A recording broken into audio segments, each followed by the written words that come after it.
Hey there friends, in this video I'm going to be showing you how to add transitions to your footage in Kdenlive. So I have a few clips in my timeline over here and I've already ordered them. So let's say I want to add a transition between these two clips. How I would go about that is I would drag one above the other and make sure they're overlapping at least a little.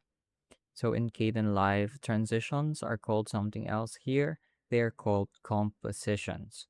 And you can find the compositions tab at the left-hand side of your screen by default.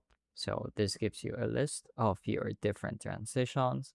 So what I'm going to do is I'm going to left click on slide left, hold my mouse button and drag it over the clip that's on the layer above.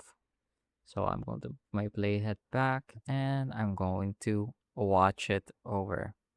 So there's our finished animation. If you'd like to adjust the duration, select the transition by left clicking on it and move this slider here at the top. So what this does is it changes the keyframe and you get to change the speed.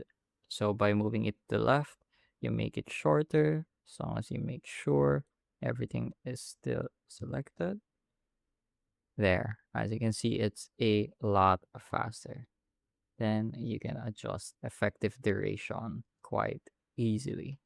So it's a little more involved in Kdenlive compared to something like Adobe Premiere Pro or maybe DaVinci Resolve, which is why I felt the need to make a quick video about it. So I hope I was able to teach you something new and something useful. And as always, thank you for watching.